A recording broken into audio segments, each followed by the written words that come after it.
Hello all my dear students, good morning and welcome back to my class again. तो आज हम लोग discuss करने जा रहे हैं सॉल्यूशन चैप्टर का 7th लेक्चर और ये होगा इस चैप्टर का लास्ट लेक्चर जिसमें हम लोग डिस्कस करेंगे सॉल्युबिलिटी और हेनरीज लॉ के बारे में। आज हमारा यही टॉपिक बचा हुआ है इस चैप्टर से रिलेटेड। बाकी जितने टॉपिक्स हैं वो सारे हमने अपने प्रीवियस लेक्चर्स में काफ़ी अच्छे तरीके से कवर कर लिए हैं। तो चलिए बिना टाइम वेस्ट किए स्टार्ट करते हैं आज की क्लास को। कॉपी और पेन अपने लेकर आप सभी लोग तैयार हो जाइए। चलिए, सॉल्युबिलिटी को समझने से पहले हम सभी समझेंगे कि डिसोल्यूशन क्या होता है, क्योंकि डिसोल्यूशन वर्ड एक ऐसा है जिसे हम फ्रीक्वेंटली आगे भी सुनते रहेंगे, तो इस वजह से इसे पहले समझ लेना हमारे लिए जरूरी है। डिसोल्यूशन, ठीक है। डिसोल्यूशन मतलब सिंपली कुछ नहीं, आप इसे एक तरीके से हिंदी में अगर हम समझना चाहें तो हम कह सकते हैं घोलना। घोलना यानी कि डिसॉल्व करना। जैसे हमने सीखा ही था कि इतना non volatile solute volatile solute में ऐड कर दिया, मिला दिया, यानी डिसॉल्व कर लिया। तो डिसोल्यूशन मतलब सिंपली देखिए क्या, हम यहाँ पर एक बात और मैं आपको बता दूं, बात करने जा रहे हैं सॉलिड्स को लिक्विड्स के अंदर डिसॉल्व करने की। मतलब हम सॉलिड्स को किस में डिसॉल्व करने जा रहे हैं? लिक्विड्स के अंदर। और इसके बाद फिर हम गैसेस को भी लिक्विड्स के अंदर डिसॉल्व करना सीखेंगे। तो डिसोल्यूशन मतलब देखिए क्या, कि अगर मैं किसी सॉलिड सब्सटेंस को, कोई सॉलिड सॉल्यूट है यहाँ पर मेरे पास, इसे किसी लिक्विड सॉल्वेंट के अंदर, लिक्विड क्या है मेरा? सॉल्वेंट है। तो अगर किसी सॉलिड सॉल्यूट को मैं किसी लिक्विड सॉल्वेंट के अंदर ऐड करता हूँ, तो ऐड करने पर देखिए होगा क्या, ये मेरा लिक्विड सॉल्वेंट और ये मान लीजिए सॉलिड सॉल्यूट है। इस सॉल्यूट का कुछ पार्ट जो है इस सॉल्वेंट के अंदर जाते ही अपने आयंस में या फिर अपने फर्दर पार्ट्स में ब्रेक हो जाएगा। समझ में आ गई बात? और कुछ पार्ट इसका इसी तरह से इस सॉल्यूशन के अंदर पड़ा रह जाएगा, रिमेनिंग एज इट इज।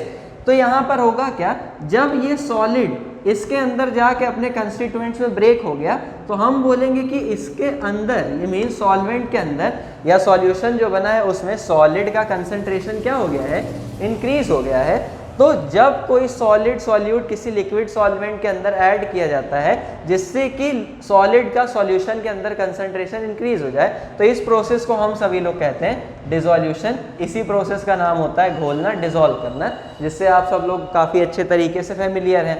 अब यहाँ पर देखिए तो एक बात आती है, कुछ वर्ड्स या कुछ टाइप्स के सॉल्यूशन आपको दिखाई पड़ेंगे फ्रीक्वेंटली यहाँ पर, जैसे कि आगे भी आप उनके बारे में सुनते रहेंगे। कुछ वर्ड्स मैं आपको बताता हूँ। एक होता है हमारे लिए अनसैचुरेटेड सॉल्यूशन, अनसैचुरेटेड सॉल्यूशन, और एक होता है सैचुरेटेड सॉल्यूशन। ये दो वर्ड्स हैं। अब अनसैचुरेटेड और सैचुरेटेड मतलब क्या?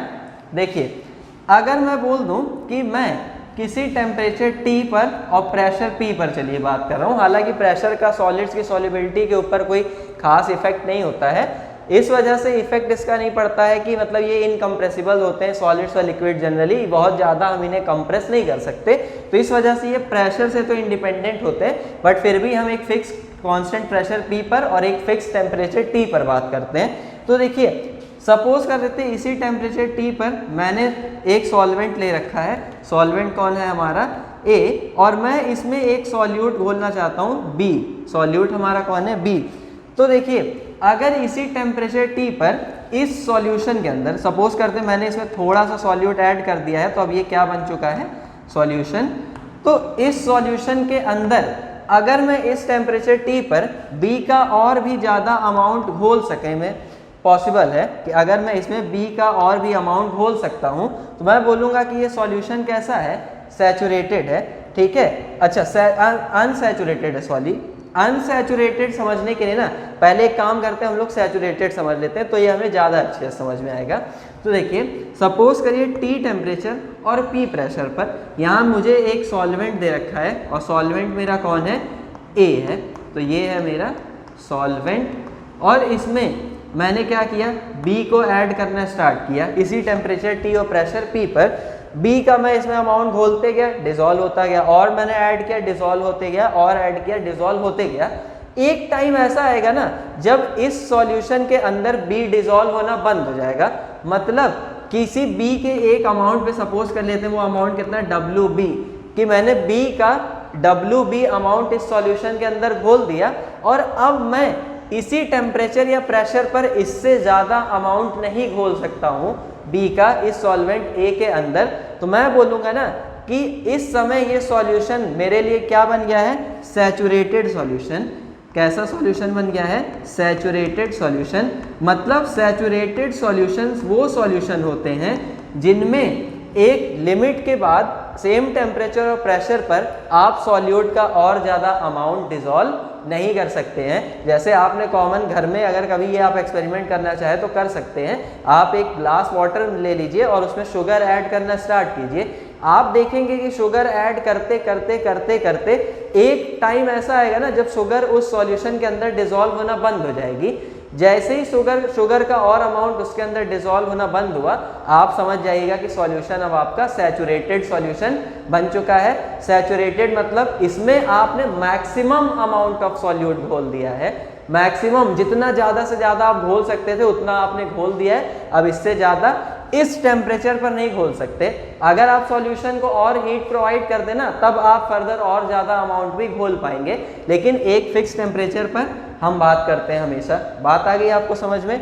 तो ये था सैचुरेटेड। और अगर कोई सॉल्यूशन ऐसा है जिसमें आप B का यानी सॉल्यूट का और भी ज़्यादा अमाउंट घोल सके, वो कैसा होगा, अनसैचुरेटेड। तो अब आप समझ ही गए होंगे सैचुरेटेड और अनसैचुरेटेड में डिफरेंस यहाँ पर क्या है।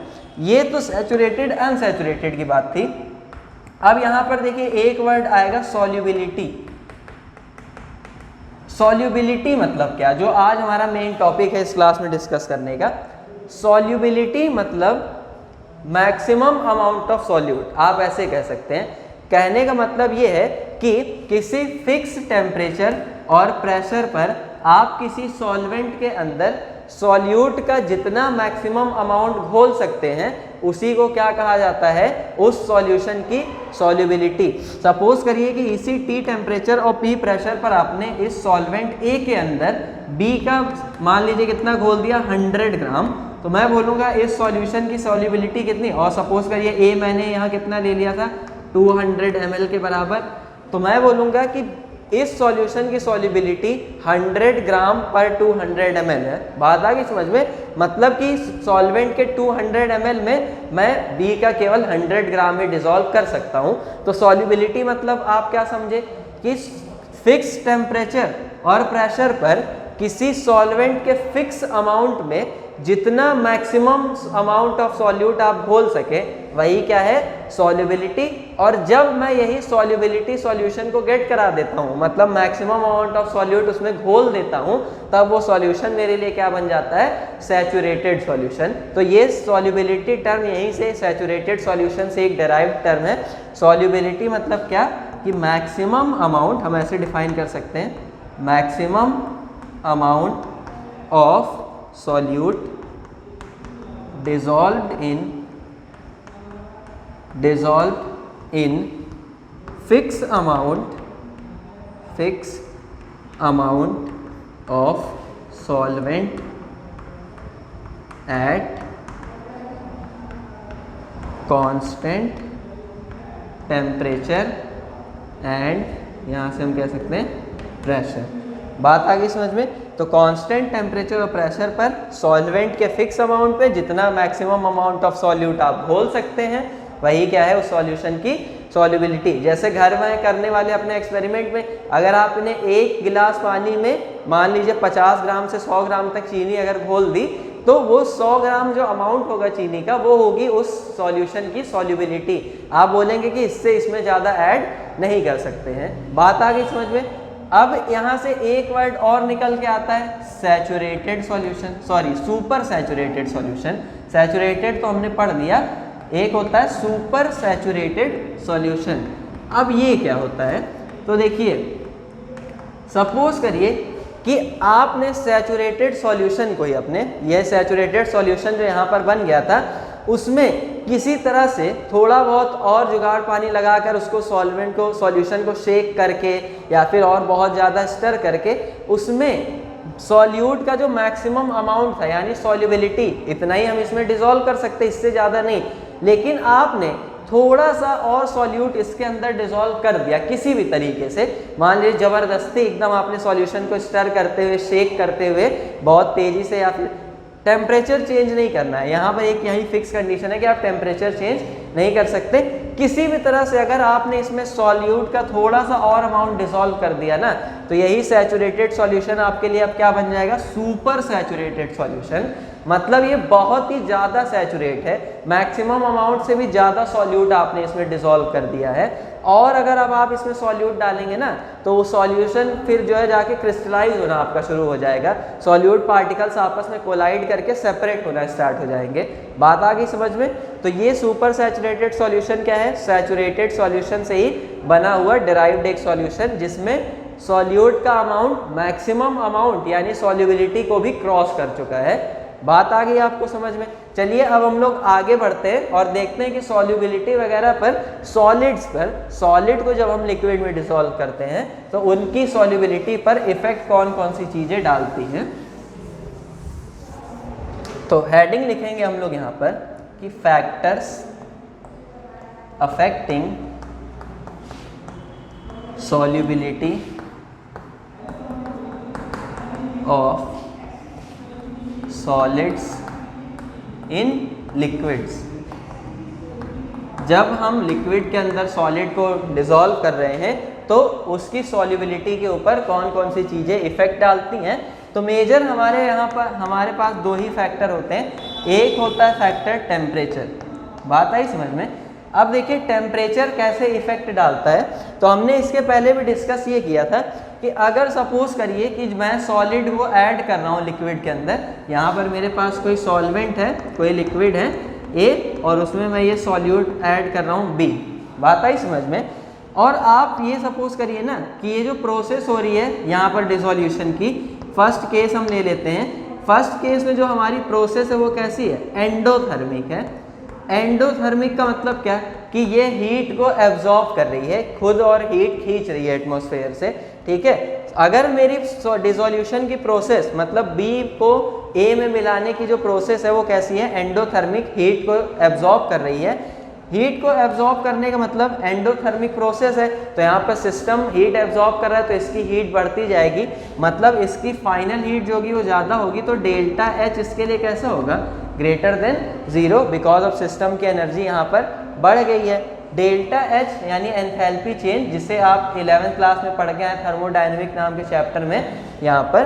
तो देखिए क्या होगा, डेल्टा H ग्रेटर देन 0 होने का मतलब आपका ये है कि प्रोसेस एंडोथर्मिक हो गई। और एंडोथर्मिक होने पर यहाँ पर अगर आपने टेम्परेचर को इंक्रीज किया तो आपके सॉल्यूशन की जो सॉल्युबिलिटी है वो डिक्रीज हो जाएगी, सॉल्युबिलिटी कम हो जाएगी। क्योंकि सॉरी, यहाँ पर मैंने आपको उल्टा बता दिया थोड़ा, अगर आपने टेम्परेचर को इंक्रीज किया तो सॉल्युबिलिटी इंक्रीज हो जाएगी। ऐसा इसलिए क्योंकि ये रिएक्शन फेवर किस डायरेक्शन में हो रही है, टेम्परेचर को एब्जॉर्ब करने की डायरेक्शन में। खुद ये टेम्परेचर को एब्जॉर्ब कर रही है और आप भी उसी के फेवर में काम कर रहे हैं, मतलब आप भी स्वयं उसको खुद टेम्परेचर प्रोवाइड कर रहे हैं। तो टेम्परेचर प्रोवाइड करने पर क्या होगा कि आप उसके फेवर में हैं तो सॉल्युबिलिटी को वो इंक्रीज कर देगा। तो आप डायरेक्टली भी याद रख सकते हैं कि अगर रिएक्शन एंडोथर्मिक हुई तो यहाँ पर सॉल्युबिलिटी इंक्रीज हो जाएगी। दूसरा केस हम देखते हैं कि तब जब ये मेरी B को A में मिलाने की जो प्रोसेस है वो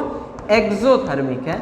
तो एक्सोथर्मिक के केस में यहाँ पर देखिए क्या होने वाला है, एक्सोथर्मिक रिएक्शंस मतलब इसमें से हीट रिलीज हो रही है सॉल्यूशन में से, मतलब डेल्टा H एंथैल्पी चेंज कैसा होगा, नेगेटिव होगा, लेस देन 0 होगा। लेस देन 0 होने का मतलब अगर अब आपने यहाँ टेम्परेचर इंक्रीज कर दिया तो यहाँ पर सॉल्युबिलिटी आपकी डिक्रीज कर जाएगी।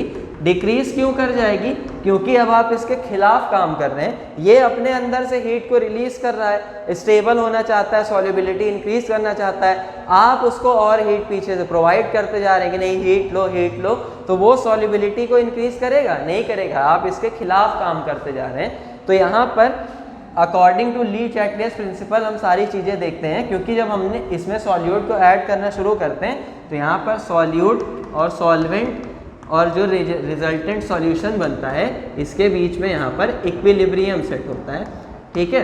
अब ली चैटलियर प्रिंसिपल आप सभी इक्विलिब्रियम में पढ़ के ही आए हैं। उसमें है क्या कि अगर हम रिएक्शन के खिलाफ काम करते हैं तो रिएक्शन उस डायरेक्शन में शिफ्ट होती है जहां उसका अपोजिट काम हो रहा होगा। मतलब अगर रिएक्शन कम होना चाहती है, टेम्परेचर कम करना चाहती है और आप टेम्परेचर बढ़ा देंगे तो रिएक्शन किधर डायरेक्शन में शिफ्ट होती है, उस डायरेक्शन में जिधर टेम्परेचर कम हो रहा होता है। समझ में आई ना बात? तो उसी सब के अकॉर्डिंग ये सारी चीज़ें होती है जिससे आप डायरेक्टली भी याद रख सकते हैं। एंडोथर्मिक तो टेम्परेचर इंक्रीज करने पे सॉल्युबिलिटी बढ़ेगी और टेम्परेचर डिक्रीज करने पे सॉल्युबिलिटी घट जाएगी। अगर रिएक्शन एक्सोथर्मिक है, आपने टेम्परेचर बढ़ा दिया तो सॉल्युबिलिटी घट जाएगी, अगर टेम्परेचर कम कर दिया तो सॉल्युबिलिटी बढ़ जाएगी। याद रखने का लॉजिकल तरीका, अगर आप सॉल्यूशन के सपोर्ट में हैं तो सॉल्युबिलिटी इंक्रीज होगी, अगर आप सॉल्यूशन के खिलाफ काम करेंगे तो सॉल्युबिलिटी को वो डिक्रीज कर देगा। बात आई समझ में? एक तो ये बात हो गई। दूसरा अफेक्टिंग फैक्टर अगर हम लोग यहाँ से पढ़ना चाहें तो सेकेंड अफेक्टिंग फैक्टर हमारे लिए होता है प्रेशर। प्रेशर की अगर हम बात करें ना तो सॉलिड या लिक्विड की सॉल्युबिलिटी पे, जैसा मैंने अभी आपको बताया ही था कि प्रेशर का कोई भी इफेक्ट नहीं पड़ता, ये प्रेशर चेंज से इंडिपेंडेंट होता है। तो हम यहाँ क्या लिख देंगे? No effect. क्यों इंडिपेंडेंट होता है? ये क्वेश्चन बहुत ही फ्रीक्वेंटली एग्जाम्स में पूछा जाता है। तो ऐसा इसलिए क्योंकि सॉलिड्स और लिक्विड्स कैसे होते हैं? इनकम्प्रेसिबल होते हैं, इन्हें हम बहुत ज़्यादा कंप्रेस नहीं कर सकते हैं। बात आ गई आपको समझ में? तो यही कारण है कि ये लोग प्रेशर इंडिपेंडेंट होते हैं, प्रेशर इनकी सॉल्युबिलिटी पे कोई इफेक्ट नहीं डालता। ये तो हमने पढ़ दिया किसके बारे में? सॉल्युबिलिटी और उस पर अफेक्टिंग फैक्टर के बारे में, सॉलिड से रिलेटेड। अब अगर हम देखिए लिक्विड सॉल्युबिलिटी की बात करें तो राउल्ट्स लॉ वगैरह में हमने उसे डिस्कस ही कर लिया था कि अगर नॉन वोलेटाइल या वोलेटाइल लिक्विड को लिक्विड में ऐड किया तो क्या चीज़ें चेंजेस आते हैं वहाँ पर, ये सब हम पढ़ चुके हैं। अब यहाँ पर एक केस बस हमारे लिए बच गया था जो कि था गैसेस की सॉल्युबिलिटी देखना कि लिक्विड्स के अंदर गैसेस की सॉल्युबिलिटी किस तरह से जज होती है। तो अब हम लोग फाइनली उसे ही डिस्कस करेंगे यहाँ पर। तो अब हम लोग क्या डिस्कस करेंगे? Solubility of gases in liquids. ठीक है, और इससे रिलेटेड हम सभी को क्या पढ़ना होगा?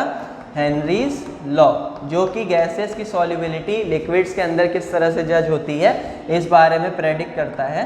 तो हेनरीज लॉ, ठीक है। अब हेनरीज लॉ देखिए कहता क्या है, बहुत सिंपल सा लॉ है। हेनरी साइंटिस्ट का यहाँ पर नाम है जिन्होंने गैसेस की सॉल्युबिलिटी को लिक्विड्स वगैरह में जज किया था। ये सिंपल इतना कहता है ना कि अगर आप किसी लिक्विड के अंदर, सपोज कर लीजिए यहाँ आपके पास कोई लिक्विड है ए, उसके अंदर आप कोई गैस डिसॉल्व करना चाहते हैं, तो ये गैस इस चीज़ के अंदर कितना डिसॉल्व होगी, कितना डिसॉल्व नहीं होगी, इसकी डिपेंडेंसी जाती है इस गैस के पार्शियल प्रेशर के ऊपर। सॉरी, एक पार्शियल प्रेशर पर अगर हम बात करें तो इस बात की डिपेंडेंसी जाती है इस बात के ऊपर कि इस गैस का पार्शियल प्रेशर यहाँ पर कितना है। बात आ रही है आपको समझ में?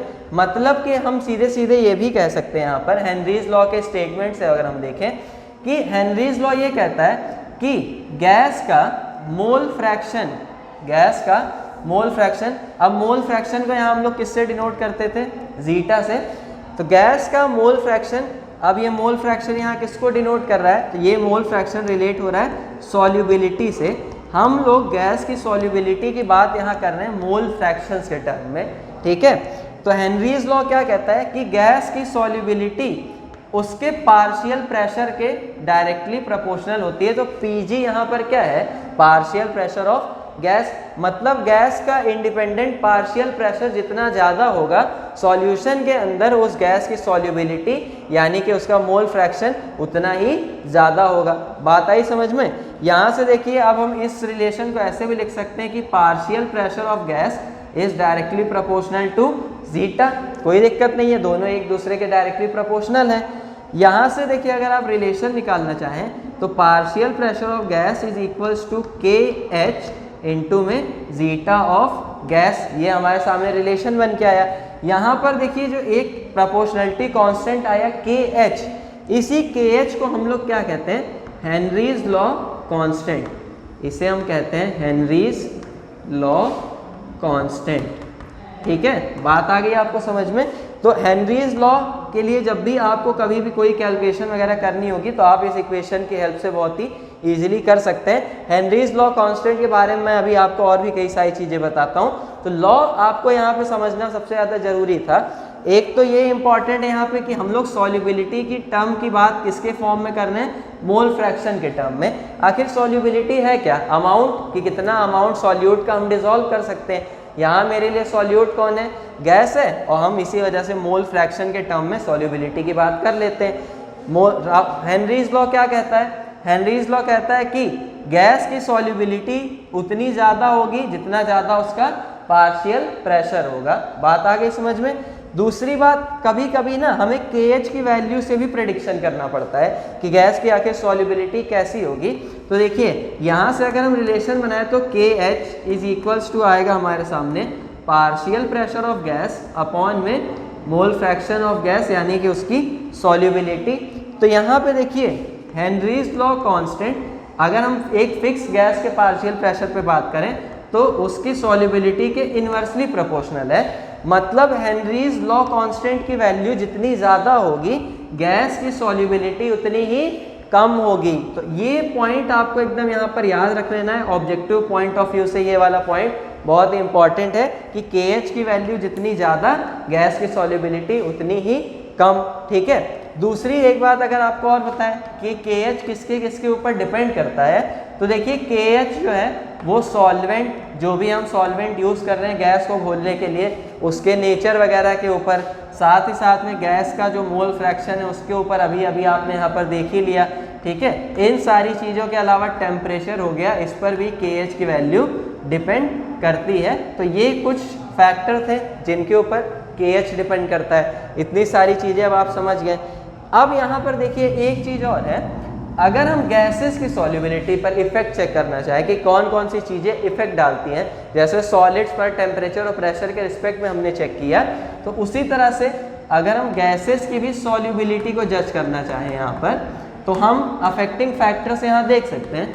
अगर हम टेम्परेचर की बात कर लें कि टेम्परेचर क्या इफेक्ट डालता है गैसेस की सॉल्युबिलिटी के ऊपर, तो देखिए जब भी कोई गैस हम डिसॉल्व करते हैं किसी सॉल्वेंट के अंदर, किसी लिक्विड के अंदर, तो ये प्रोसेस हमेशा कैसी होती है, ये प्रोसेस हमेशा होती है एक्सोथर्मिक। मतलब इस प्रोसेस में हीट सिंपली रिलीज होगी। बात आई समझ में। आपको इतना तो याद रखना है कि dissolution of gas in a liquid कैसी प्रोसेस होती है, एक्सोथर्मिक प्रोसेस। मतलब यहाँ हीट रिलीज हो रही है। तो अगर आपने टेम्परेचर को इंक्रीज कर दिया तो सॉल्युबिलिटी गैस की क्या हो जाती है, घट जाती है। तो अगर टेम्परेचर बढ़ा तो सॉल्युबिलिटी घट जाएगी, किसकी, गैस की। बात आ गई आपको समझ में।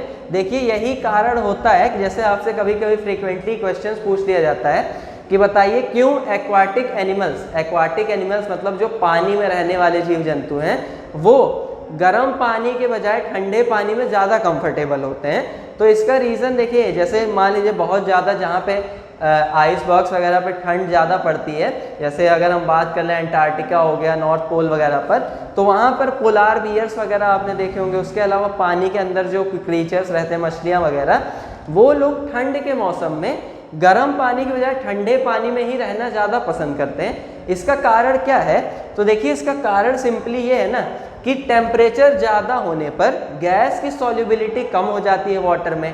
वार्म वाटर के अंदर क्या होगा, टेम्परेचर ज़्यादा है तो डिसॉल्व्ड ऑक्सीजन गैस जो है ना, उसकी सॉल्युबिलिटी उस पानी के अंदर कम हो जाती है। और ऑक्सीजन एक्वाटिक एनिमल्स के सांस लेने के लिए ज़रूरी है। वो लोग तो सांस पानी में डिसॉल्व्ड ऑक्सीजन की हेल्प से ही लेते हैं। तो वार्म वाटर में वो अमाउंट ऑक्सीजन का कम है, जबकि कोल्ड वाटर में टेम्परेचर कम होने की वजह से ऑक्सीजन ज़्यादा डिसॉल्व है। इसी वजह से एक्वाटिक एनिमल्स उस कोल्ड वाटर में ज़्यादा कंफर्टेबल फील करते हैं अपने आप को as compare to warm water. बात आई आपको समझ में। ये एक सिंपल एप्लीकेशन है सॉल्युबिलिटी ऑफ गैस का, जो टेम्परेचर से यहाँ पर रिलेट करता है। इसके अलावा अगर हम सेकेंड अफेक्टिंग फैक्टर प्रेशर की बात करें, तो प्रेशर भी देखिए गैसेस की सॉल्युबिलिटी पे इफेक्ट डालता है। अगर आप प्रेशर इंक्रीज करते हैं तो सॉल्युबिलिटी भी इंक्रीज कर जाती है, और अगर प्रेशर घटा तो सॉल्युबिलिटी घट जाती है। तो इसका अगर सिंपल सा आपको एग्जांपल समझना है तो देखिए कोका कोला वगैरह जो आप पीते हैं, या फिर सोडा वाटर जो हम लोग यूज़ करते हैं, उसमें क्या होता है कि कार्बन डाइऑक्साइड गैस जो कि उसको बेसिक बनाने के लिए उसके अंदर भरी जाती है, जो उसका कड़वापन होता है वो कार्बन डाइऑक्साइड गैस की वजह से ही होता है। पीने पर गला जलता है जो हमारा, वो कार्बन डाइऑक्साइड की वजह से। तो उसमें होता क्या है, जितने ज़्यादा अमाउंट में कार्बन डाइऑक्साइड उसके अंदर डिसॉल्व होगी उतना ज़्यादा हमें उसे पीने में मज़ा आएगा। तो इस वजह से कि कार्बन डाइऑक्साइड उसके अंदर ज़्यादा घुल जाए, कार्बन डाइऑक्साइड को उस कोला बॉटल के अंदर हाई प्रेशर पर भरा जाता है। हाई प्रेशर पर भरने की वजह से पूरी कार्बन डाइऑक्साइड अच्छे से लिक्विड के अंदर डिसॉल्व हो जाती है और हम कोका कोला या फिर जो भी पेप्सी वगैरह आप एंजॉय करते हो उसका पूरा मज़ा आप ले पाएंगे। बात आई समझ में? तो ये टेम्परेचर और प्रेशर हो गए आपके दो अफेक्टिंग फैक्टर यहाँ से जो सॉल्युबिलिटी पर इफेक्ट डालते हैं। उसके अलावा हेनरीज लॉ गैसेस की सॉल्युबिलिटी से रिलेटेड जो है ये इक्वेशन जो है कि partial pressure of gas is equals to KH into mole fraction यानी सॉल्युबिलिटी ऑफ गैस, ये आपको याद रखना है। सबसे इंपॉर्टेंट ये है कि यहाँ पर मोल फ्रैक्शन किस चीज़ को डिनोट करता है, सॉल्युबिलिटी को, ये आपको याद रखना है। और हेनरीज लॉ का मेन स्टेटमेंट क्या है उसका, हेनरीज लॉ का, कि किसी भी गैस की सॉल्युबिलिटी उसके प्रेशर के डायरेक्टली प्रोपोर्शनल होती है। बात आ गई समझ में? ये इंपॉर्टेंट है, याद रखना है।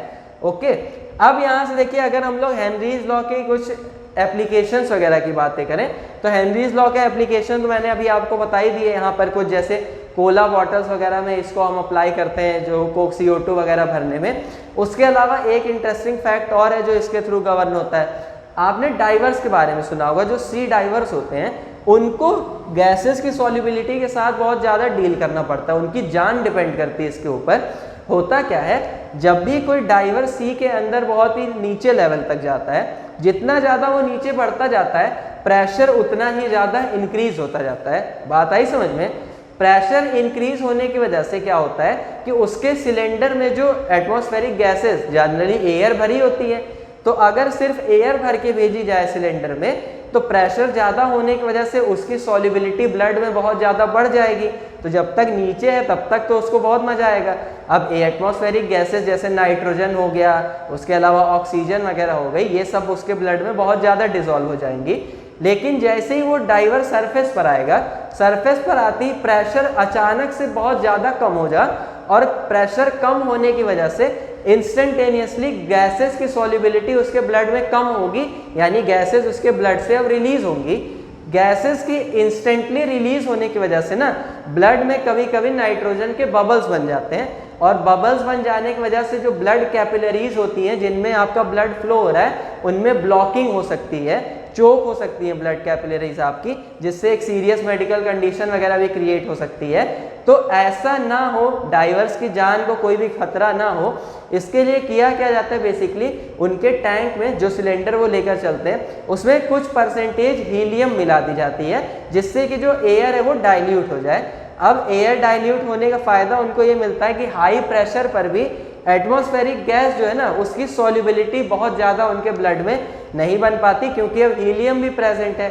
अब हीलियम और ऑक्सीजन की सॉल्युबिलिटी रिलेटिवली एक ही जैसी होती है ब्लड के अंदर, और हीलियम नॉन रिएक्टिंग भी होती है, तो इस वजह से उसे मिलाने का कोई खास इफेक्ट नहीं पड़ता है और प्रेशर से रिलेटेड मेरा सारा काम भी ईजी हो जाता है। बात आ गई समझ में? तो ये कुछ ऐसे सिंपल एप्लीकेशंस हैं हेनरीज लॉ के।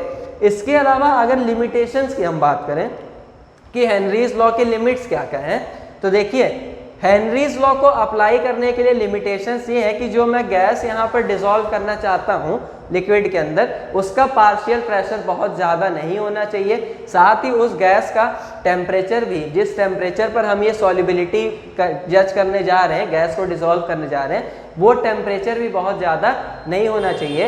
इसके अलावा सबसे इम्पॉर्टेंट बात ये है कि जो भी गैस आप यहाँ लिक्विड के अंदर मर्ज करने जा रहे हैं, मर्ज करने से मतलब है डिसॉल्व करने जा रहे हैं, उसको नॉन रिएक्टिंग होना पड़ेगा। नॉन रिएक्टिंग होने का मतलब ऐसा नहीं होना चाहिए कि वो सॉल्वेंट से जाकर रिएक्शन कर ले, क्योंकि तब तो वो कुछ और ही बना लेगी। बात आई समझ में? तो ये एक कॉमन लिमिटेशन है जो राउल्ट्स लॉ में भी फॉलो होता है और हेनरीज लॉ में भी, ठीक है। इसके अलावा आपकी जो गैस है ना उसको ऐसा भी नहीं होना चाहिए कि वो सॉल्यूशन के अंदर जाते, लिक्विड के अंदर जाते एसोसिएट या फिर डिसोसिएट हो जाए, ऐसे नेचर की भी आपकी गैस नहीं होनी चाहिए। तो ये कुछ लिमिटेशंस है जो हमें फॉलो करनी पड़ेगी अगर हम किसी गैस को सॉल्युबिलिटी के लिए हेनरीज लॉ को अप्लाई करना चाहते हैं। ठीक है, तो देखिए स्टूडेंट्स, यहाँ से हमारा ये जो सॉल्यूशन चैप्टर है होता है उसका द एंड। पूरी तरह से कंप्लीटली हमने ये चैप्टर पढ़ लिया है। जितने भी अच्छे अच्छे कॉन्सेप्ट्स थे आपके एनसीईआरटी बुक में दिए हुए वो सब भी मैंने आपको पढ़ा दिए, और उसके अलावा भी कुछ फर्दर कॉन्सेप्ट्स जो आपको ज़रूरी थे इन एनसीईआरटी बुक के क्वेश्चंस वगैरह को सॉल्व करने के लिए, वो भी हम सब ने काफ़ी अच्छे तरीके से पढ़ लिए हैं। नेक्स्ट लेक्चर में मैं आपको एनसीईआरटी बुक से कुछ क्वेश्चंस करवाऊंगा। जितने भी क्वेश्चन हम कवर कर पाएंगे टाइम के अंदर उन्हें हम कवर कर लेंगे। तब तक आपसे रिक्वेस्ट ये है कि आप पूरा चैप्टर एक बार स्टार्टिंग से एंड, जो भी नोट्स आपने बनाए होंगे उनकी हेल्प से, या नहीं अगर बनाए होंगे तो वीडियो की हेल्प से, चैनल पर सारी वीडियोस अवेलेबल हैं, आपको जो है कार्ड वगैरह में प्लेलिस्ट के लिंक भी मिल जाएंगे, उनसे पूरा का पूरा चैप्टर आप क्विकली एकदम रिवाइज कर लीजिएगा, ताकि जब आप क्वेश्चन लगाए ना तो आपको ये नहीं लगे कि यार ये तो मैंने पढ़ा ही नहीं, ये तो मैंने याद नहीं आ रहा, पढ़ा था लेकिन, ऐसा कुछ भी आपके साथ ना हो। क्योंकि कॉन्सेप्ट जितना ज़्यादा आपका क्लियर होगा उतना ही ज़्यादा क्वेश्चंस लगाने में हमें मज़ा आएगा। तो तब तक चैप्टर को रिवाइज करते रहिए, सेफ रहिए, कोरोना से बच के रहिए। मिलते हैं हम अपनी अगली वीडियो में, बाय।